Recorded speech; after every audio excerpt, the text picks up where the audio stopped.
नमस्कार। आज हम आपको मिलवाने जा रहे हैं देश के जाने माने चिंतक विचारक श्री के.एन. गोविंदाचार्य से। जी हाँ, वही गोविंदाचार्य जिनकी अटल जी के जमाने में तूती बोलती थी। भाजपा में राष्ट्रीय महामंत्री रहे गोविंदाचार्य पार्टी के थिंक टैंक माने जाते थे, लेकिन आजकल वह राजनीति की मुख्य धारा से अलग थलग है। आरएसएस की गतिविधियों में भी उनकी चर्चा शायद ही सुनने को मिलती है। झारखंड के बहुचर्चित राजनेता सरयू राय के साथ गोविंदाचार्य की पुरानी दोस्ती है। कहते हैं वर्ष 1970 से ही दोनों के बीच अच्छी दोस्ती है। पिछले दिनों गोविंदाचार्य एक एनजीओ युगांतर भारती के कार्यक्रम में रांची आए थे। इसी दौरान फैक्ट फोल्ड के लिए उन्होंने समय निकाला। बातचीत के क्रम में गोविंदाचार्य ने देश के वर्तमान हालत पर दो टूक विचार रखा। मोदी राज के कई गंभीर फैसले जैसे धारा 370, CAA, नोटबंदी आदि पर क्या नजरिया है गोविंदाचार्य का? भारत में मुस्लिमों को लेकर क्या मानना है गोविंदाचार्य का? मोदी सरकार का नारा सबका साथ, सबका विकास, सबका विश्वास पर उन्होंने क्या कहा? विपक्षियों को भी नहीं बख्शा। कांग्रेस जन को क्या सलाह दी गोविंदाचार्य ने?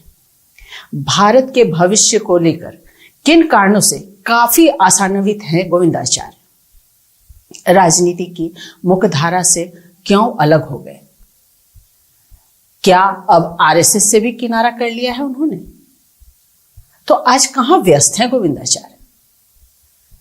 यही नहीं, अंत में उमा भारती जी को लेकर पूछे गए निजी सवाल पर क्या कहा? तो सुनिए पत्रकार किसले के साथ चिंतक विचारक गोविंदाचार्य की यह बातचीत। एक भारतीय नागरिक होने के नाते आज भारत के हालात, सामाजिक, राजनीतिक, आर्थिक हालात पर आप बहुत संक्षेप में आपकी राय। मैं जितना अधैर्य देख रहा हूँ, तनाव देख रहा हूँ, सामाजिक वायुमंडल में तिक्तता देख रहा हूँ, मैंने अपने जीवन में इतना तो कभी देखा नहीं है। एक 60 साल तक तो मैं ठीक से ऑब्जर्व करता रहा हूँ, ऐसा मैं कह सकता हूँ। 60 साल तक। और राजनीतिक क्षेत्र में तो इन जनरल अजब उथलापन आया है और लक्ष्य भ्रष्टता इस मायने में है कि लक्ष्य शून्यता की स्थिति है। अच्छा। सामाजिक संदर्भ तो कट चुका है। राजनीति माने की प्रेरणा में अधिकांश लोगों की आर्थिक हैसियत बढ़ाना और सामाजिक रुतबा बढ़ाना, यही हावी है।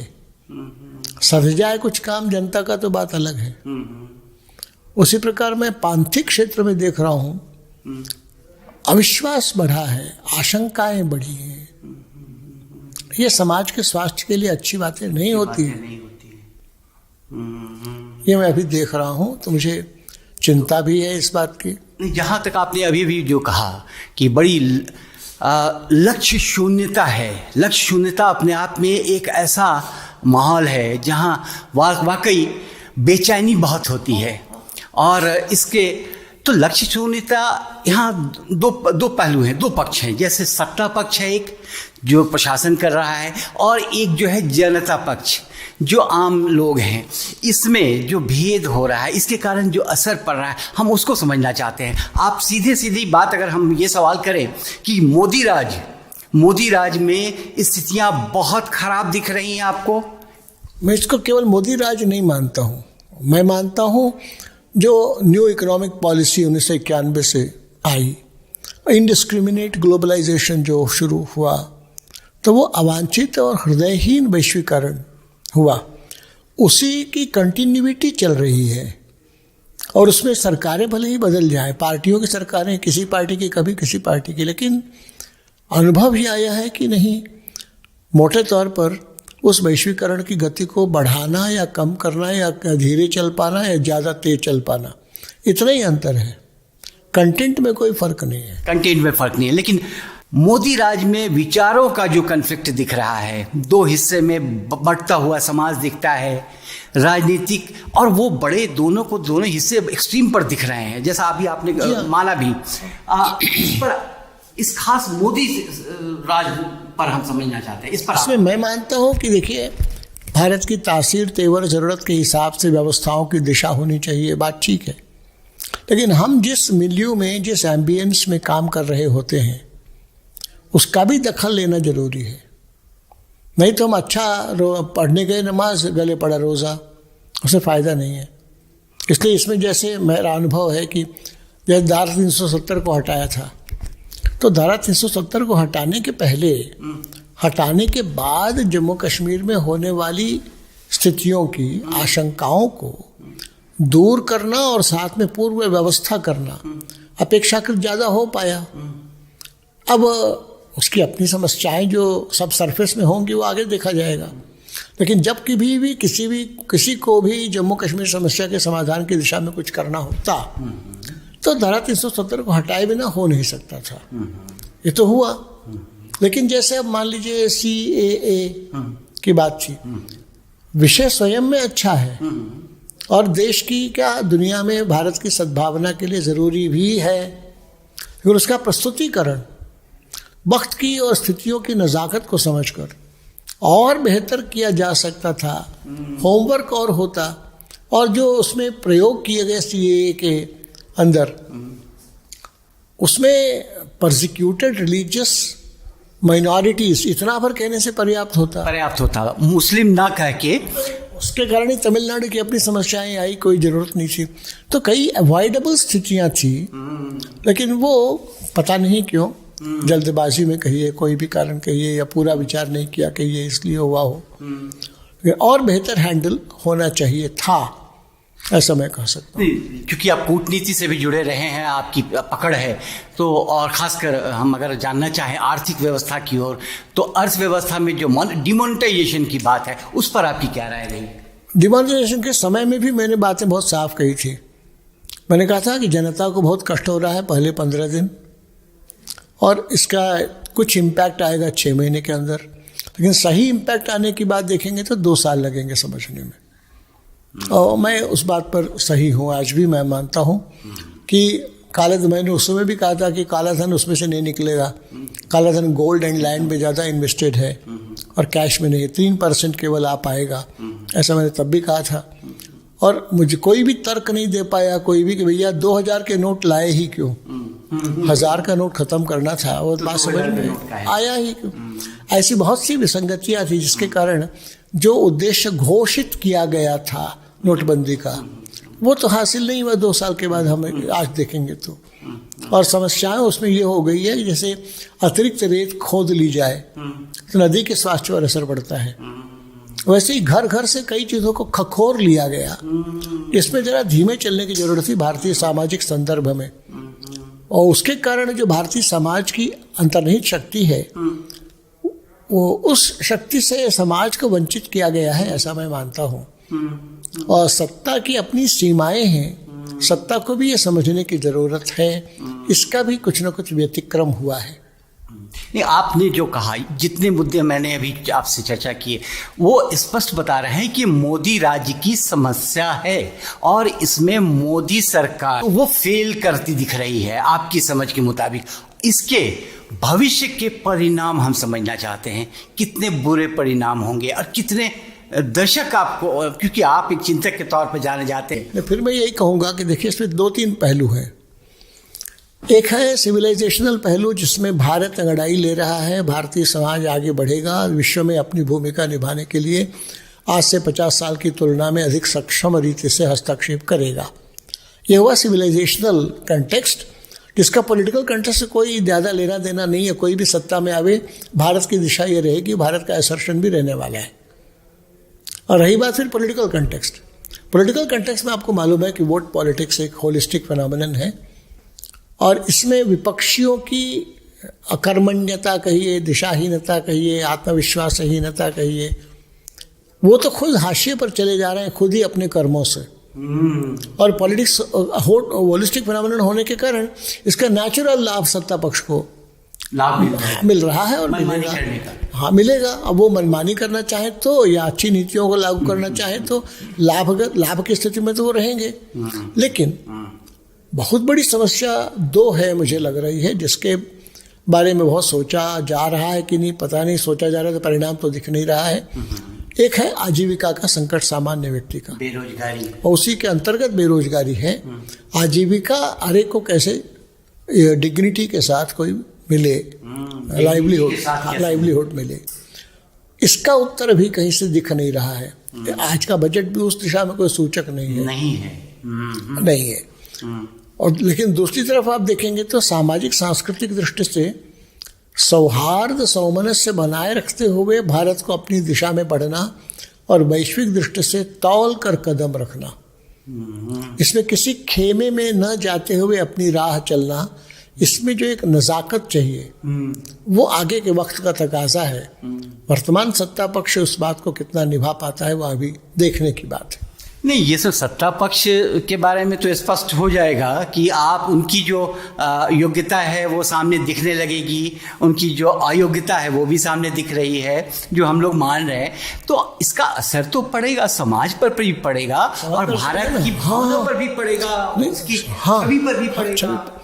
समस्या तो स्वाभाविक है। आजीविका का संकट, रोजगार का संकट जो है वो देख रहा हूँ, उसमें देश राजनैतिक सही हस्तक्षेप के अभाव में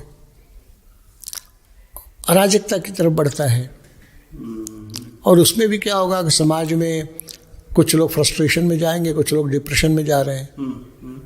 डिप्रेशन वाले आत्महत्या की राह पकड़ेंगे। पहले कभी ट्रेडर्स ने आत्महत्या नहीं की, लेकिन अभी आप देखेंगे तो ऐसी घटनाएं, परिवार समेत आत्महत्याएं, ये सब बहुत ही अशुभ बातें हैं, बहुत अशुभ बातें हैं। उसी तरह से आप इधर देखेंगे जो फ्रस्ट्रेशन में आएंगे तो फ्रस्ट्रेशन में धैर्य टूटेगा, तनाव ज़्यादा बढ़ेगा, हिंसाचार बढ़ेगा, हत्याएं। तो समाज का एक हिस्सा फ्रस्ट्रेशन में जाकर हत्याओं की ओर बढ़े, एक हिस्सा पैसिव होकर आत्महत्याओं की ओर बढ़े, ये कोई अच्छी बात तो है नहीं। इस बात के लिए जो सही दिशा, सही हस्तक्षेप, सही व्यवस्थाएं, उस पर ज़्यादा सोचने की आवश्यकता है, ऐसा लग रहा है। लेकिन एक चीज़ हम लोग गौर करें, अभी आपने कहा कि भारत उसी दिशा में जाएगा, उसकी भव्यता के बारे में आपने कहा, लेकिन ऐसे जो हर्डल्स आते हैं, ऐसी जो बाधाएं आती हैं, ये जो समय होता है 5-6 वर्ष या 10 वर्ष, कोई कम समय तो नहीं है बर्बाद कर देने के लिए, इसका असर तो पड़ता है, भारत पर भी पड़ रहा होगा। आप इसको कैसे देखते हैं? पिछले मैं अच्छी बात ये मानता हूँ कि भारतीय समाज की विशेषता है कि वो राजसत्ता से संचालित नहीं होता है। राजसत्ता इसलिए बहुत विपरीत होने के बाद भी समाज सहकर ओवरकम कर डालता है, और अनुकूलता से बहुत ज़्यादा कंट्रीब्यूशन राजसत्ता का नहीं होता है। यही एक बहुत बड़ा सेविंग फीचर है भारतीय समाज के लिए, जिसके कारण मैं मानता हूँ कि पॉलिटिकल कंटेक्स्ट की तुलना में सिविलाइजेशनल कंटेक्स्ट ज़्यादा डोमिनेट करेगा, ऐसा हमें लगता है। एक चीज़ जो हाल फिलहाल में या पिछले कुछ वर्षों में ये बात बहुत तेज़ी से आया कि इस्लाम धर्मावलंबियों के लिए भारत नहीं होना चाहिए, ऐसी एक धारणा, ऐसा परसेप्शन बनाने की कोशिश की जा रही है। आप इसको कितना एडेप्टेबल मानते हैं, कितना इस पर कंडेम करना चाहेंगे? देखिए, किसी भी समाज के बारे में ऐसी इंजीनियरिंग न करना चाहिए, न करना संभव है, और वो भी इतनी साइजेबल माइनॉरिटी के बारे में सोचना। और ये भारत की अपनी सोच नहीं हो सकती। भारत की सोच में एसिमिलेशन तो हो सकता है, एसिमिलेशन तो वॉलंटरी होता है, फोर्स नहीं होता है, कोयर्स्ड नहीं होता है। उसका भी संघ के अंदर 60s के दशक में इन विषयों पर बहुत चर्चा हुई थी। उसमें था कि भैया आज जो स्थिति है, ठीक है, समाज का एक वर्ग थोड़ा अपने को अलग अलग मान रहा है, अलग मान रहा है, उसकी अपनी कुछ शिकायतें होंगी, उसकी कुछ अपनी डर या अपेक्षाएं होंगी, दोनों होंगी। उसको ज़्यादा समझने की ज़रूरत है, इंटरेक्ट करने की ज़रूरत है। इसलिए आपको ध्यान में होगा कि इमरजेंसी ख़त्म होने के बाद या जेल में भी जमायत इस्लामी के लोग संघ के लोगों के साथ मिलते थे, बाद में भी बातचीत की। उस प्रक्रिया में खंड पड़ गया, और 80 के बाद आपको मालूम है मीनाक्षीपुरम कन्वर्शन हुआ था। उसके बाद वो रिश्ते में अजब ढंग का एक उखड़ सा गया, मन उखड़ गया। और फिर जो राह चली है तो उसके बाद दूरियां फिर बढ़ी हैं। तो बीच में आप गौर करें तो मैंने देखा है कि 2000 से 2010 फिर तनाव घटे ही, थोड़ा सामंजस्य बढ़ने की स्थितियां आई। 2010 के बाद फिर तनाव बढ़ गया है। हाँ, बढ़ गया है। उसमें अविश्वास, और इसको पहले समझने की जरूरत है कि चाहे प्रतिस्पर्धी राजनीतिज्ञ हों, वो सब लोग भी इसमें fishing in the troubled waters कहते हैं, वो करेंगे, लेकिन वो करेंगे ये हम समझ कर ही अपने को पोजीशन करें, ये अपनी जिम्मेदारी बनती है। मैं उसमें उसी दिशा में जाना या अपने रहना के नहीं देख लिया जाएगा, कि देख लिया जाएगा ये लोकतांत्रिक मानस का लक्षण नहीं होता है। और इसमें जब आप देखेंगे तो हम मानते हैं कि भारत जो जो शक्तिशाली बनेगा, धीरे धीरे देश में देखिए 3 प्रकार की खुमारी से देश उभर रहा है। अभी भी मानता हूँ उभर रहा था, नहीं कह रहा हूँ, उभर रहा है ही मैं कह रहा हूँ। एक है विभाजन की खुमारी, दूसरा मैं देखता हूँ खोखले समाजवाद की खुमारी, खोखले समाजवाद की खुमारी, तीसरा उपनिवेशवाद के हैंगओवर्स।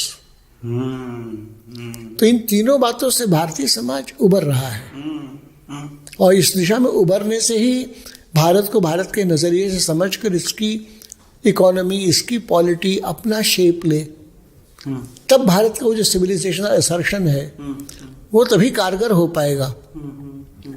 उस दिशा में ज्यादा सोचने और करने की जरूरत है, ऐसा मुझे लगता है। लेकिन सोचने करने की जब भी बात होती है तो ये बात अचानक ही सब कुछ चला जाता है कि सत्ता में कौन है, कैसे सरकार चल रही है। मैं मानता हूँ कि भारत का ये मैंने लोग ऐसा जो पढ़े लिखे खासकर लोग हैं वो इस तरह से सोचते होंगे जैसा आप कह रहे हैं, वो सत्ता का रोल ओवर प्ले मानकर करते हैं, ऐसा लगता है। मैं ऐसा मानता नहीं। भारतीय संदर्भ में बहुत ज़्यादा पचने की शक्ति है, टेनासिटी बहुत है, एसिमिलेशन की क्षमता बहुत है।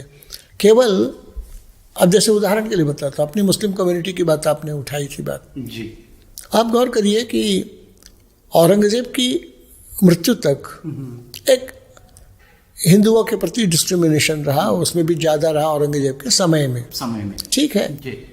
लेकिन आप गौर करिए भारतीय समाज की टेनेसिटी की बात मैं कह रहा हूँ कि 1707 में औरंगजेब चले जाते हैं, 1857 तक में भी एस्टिमुलेशन की प्रक्रिया चलती है। Local customs, local traditions, irrespective of religious denominations साथ होकर चलते हैं। उसमें अब जैसे केरल था, केरल में मुस्लिम महिलाएं बुर्का वगैरह कहाँ पहनती थी? नहीं पहनती थी। गोल टोपी का रिवाज भी नहीं था। भाषा मलयालम ही थी, कन्नड़ में भाषा कन्नड़ कर्नाटक। तो भाषा हो, भूषा हो, भोजन हो, इसमें बहुत फर्क नहीं था। ये तो 1857 के बाद जो अंग्रेज़ों की डिज़ाइन के अनुसार, और उसमें बाद में सर सैयद अहमद खान का भी रुख बदल गया, फिर वो अलीगढ़ कॉलेज हो गया, बाद में यूनिवर्सिटी हो गई। इस वक्त बाई डिज़ाइन हुआ ना। आज भी मैं मानता हूँ ये एक्सट्रेनियस इंटरवेंशंस ना हो, भारतीय समाज की रिसिलियंस और एसिमिलेटिंग कैपेसिटी बहुत है, इररेस्पेक्टिव ऑफ रिलीजियस डिनोमिनेशन। क्योंकि मैं अभी गया था, आपकी जानकारी के लिए, गंगा आंदोलन में शहीद हुए डॉक्टर गुरुदास अग्रवाल, विश्वविख्यात एनवायरमेंटल साइंटिस्ट। उनका गांव है मुजफ्फरनगर जिले की तरफ, कांधला। भैया अभी भी रामलीला के समय में 30-35 हजार लोग इकट्ठा आते हैं, उसमें मेजॉरिटी मुस्लिम ही रहते हैं, मुस्लिम होते हैं। पात्रों में भी आधे से ज्यादा मुस्लिम होते हैं। इसलिए समाज के स्तर पर वो ताना बाना बना हुआ है, राजनीति के चक्कर में वो डिस्टर्ब हो रहा है। इसलिए आपकी जो धारणा है कि भारतीय समाज बहुत समझदार है, बहुत सेंसिबल है और बहुत उसमें शक्ति है, सहिष्णुता बहुत है, तो इसलिए आप ऐसा समझ रहे हैं। लेकिन ऐसा जंक्चर है अभी है, ये तो आपने भी माना है। ऐसा इस जंक्चर पर आप वर्तमान सत्ताधारी दल को कोई सलाह तो जरूर देना चाहूंगा कि देखिए, लोकतंत्र की बुनियाद है विश्वास और संवाद। नीयत पर शक मत करिए किसी की। नहीं कुछ आपको विसंगतियां सुनाई पड़ती हैं तो बात करिए, बात क्या है। तो संवाद, विश्वास की बुनियाद पर संवाद होगा तो फलप्रद होगा। नियत ही ठीक नहीं है तो संवाद तो ऐसे ही खेलबाजी हो जाएगी, उसका अर्थ नहीं रहता। आज भी लोकतंत्र की ज़रूरत है, लोकतंत्र के लिए विश्वास और संवाद की ज़रूरत है। सत्ता पक्ष की ज़्यादा इसमें जिम्मेदारी बनती है कि वो आगे बढ़े, पहल करे, सबको साथ ले। जो कहा है इस गवर्नमेंट ने, सबका साथ, सबका विकास, सबका विश्वास, उसको वो और अंजाम दे। तो आप क्या सलाह क्या देना चाहेंगे? मैं कहूँगा कि सरकार को अपनी पहल करनी चाहिए, समाज के सभी हिस्सों से, सभी विपक्षी राजनीतिक दलों के नेताओं के साथ बैठकर विचार विमर्श करना चाहिए। देश की आज की स्थिति में सबको विश्वास में लेकर समाधान की दिशा में बढ़ना चाहिए, और उसके लिए जिम्मेदारी और पहल सत्तारूढ़ पक्ष की ही बनती है। लेकिन इस पर हाशिए पर चले गए विपक्ष के बारे में तो कुछ कहिए। इसके बाद भी वो चले गए तो वो तो उनकी अपनी दुर्गति उन्होंने की है। वैसे मैं आज भी मानता हूँ कि कांग्रेस के लोग एक बार इस ग्रंथि से उबर जाएं कि सोनिया जी, राहुल जी और प्रियंका जी के आधार पर ही राजनीति होनी है। अच्छा, कांग्रेस की बहुत पुरानी विरासत है, उस पुरानी विरासत के शक्ति स्रोतों को वो टैप करें। अब जैसे मुझे इस बीच कुछ बातें ठीक लगी थी, जिसमें उन्होंने भी अभी देखा मध्य प्रदेश में, आप देखिएगा तो हनुमान चालीसा हो रहा है, कमलनाथ जी जा रहे हैं उसमें, जी। मेहता जी हैं वहाँ हनुमान भक्त, वो कर रहे हैं। तो भैया क्या हर्ज है? ये अप्रोप्रिएट करने देना किसी एक पार्टी या किसी एक संस्था को, इतनी विशाल विरासत, गहरी विरासत है जिसके हम सब स्टेक होल्डर्स हैं। बस स्टेक होल्डर्स हैं ऐसा मान ले और तद अनुसार आगे बढ़ें, तो राजनीति का स्वरूप भी, राजनीति की मंशा भी, राजनीति का परिणाम भी भारत के सामान्य आदमी के लिए सुखद होगा। एक जो बहुत लोग जानना चाहते हैं, आप अचानक ही वर्ष 2000 से अलग क्यों हो गए मुख्यधारा से? तो देखिए, ऐसे ही आपको बताता हूँ। एक तो मैं अपने मन से तो राजनीति में आया नहीं जी। अच्छा। मुझे तो संघ के लोगों ने कहा 88 में, अच्छा, तुमको भाजपा का काम करना है। अच्छा। तो फिर मैंने कहा कि मुझे तो राजनीति मालूम नहीं है, संगठन भी मालूम नहीं है, मुझे अपने को बारे में मालूम है, संघ के बारे में मालूम है, विद्यार्थी परिषद के बारे में थोड़ा मालूम है, मुझे क्या ध्यान रखना चाहिए। उन्होंने कहा कि देखो, जैसे तुम अफलातून की तरह रहते हो, फंटूश की तरह, वैसे ही रहा करो, कहीं भी रहते, कहीं भी भोजन करते, वाहन की चिंता नहीं करते, अपनी लाइफ स्टाइल में कोई बदल मत आने देना।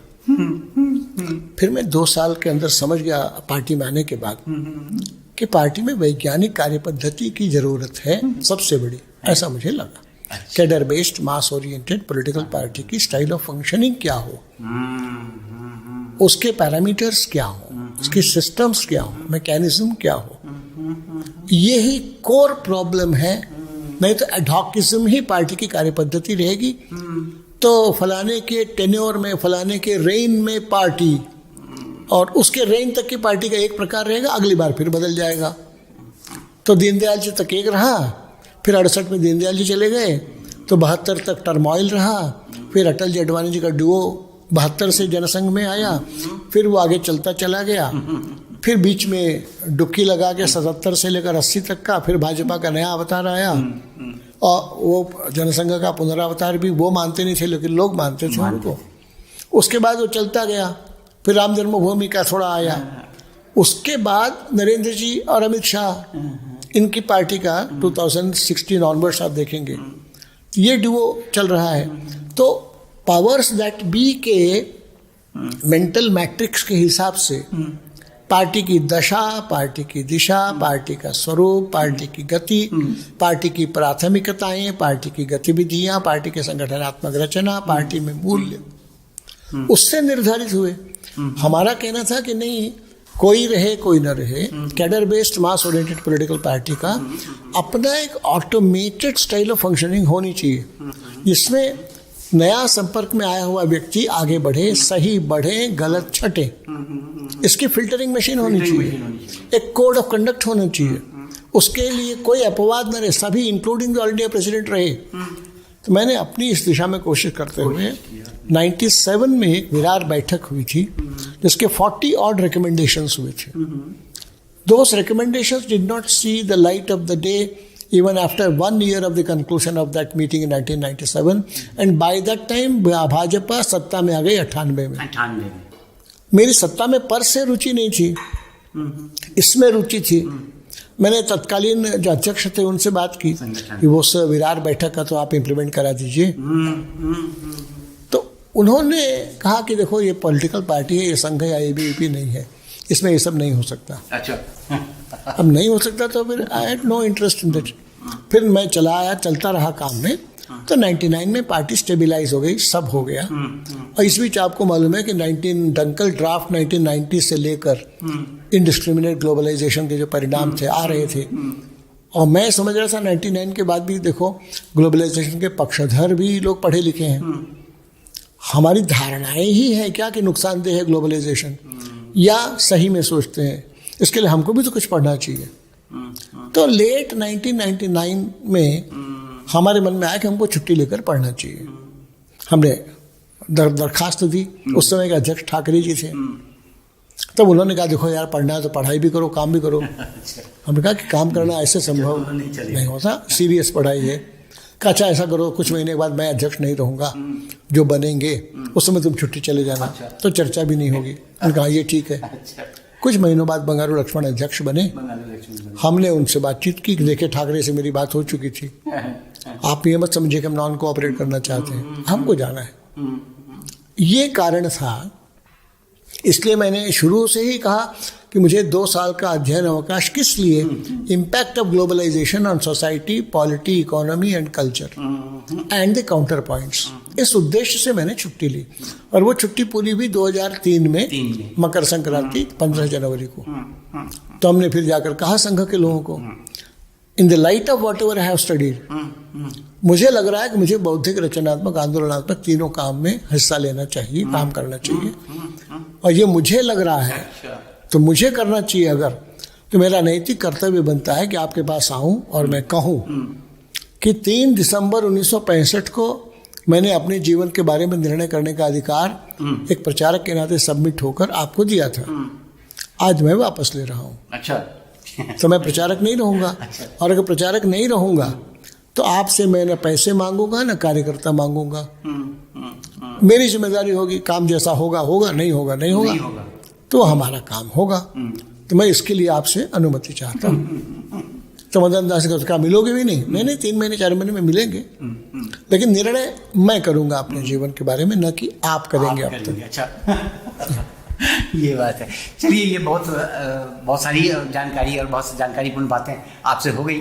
और एक चीज़ जो बहुत व्यक्तिगत मैं बार बार लोगों में चर्चा होती है, उमा भारती जी के साथ आपकी मित्रता को लेकर, वो किस तरह की सानिध्यता होती है? मैं इस पर बात अब नहीं करूंगा। नहीं करेंगे। जो बीत गई सो बात गई, बहुत पुरानी बात है, उसका अब पुरानी बात है।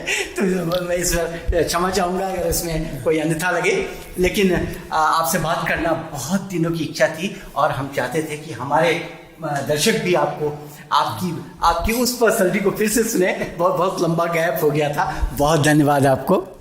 तो आपने गोविंदाचार्य को सुना, कैसी लगी यह बातचीत? अपने कमेंट्स जरूर दें। हम आगे भी ऐसे शख्सियतों से आपको रूबरू कराते रहेंगे। अगर अब तक आपने हमारा चैनल सब्सक्राइब नहीं किया है तो सब्सक्राइब बटन पर क्लिक करें, घंटी वाले आइकन को दबाएं ताकि आने वाले वीडियो का नोटिफिकेशन आप तक तुरंत पहुंचे। यह बिल्कुल निःशुल्क है। फिर मिलते हैं। नमस्कार।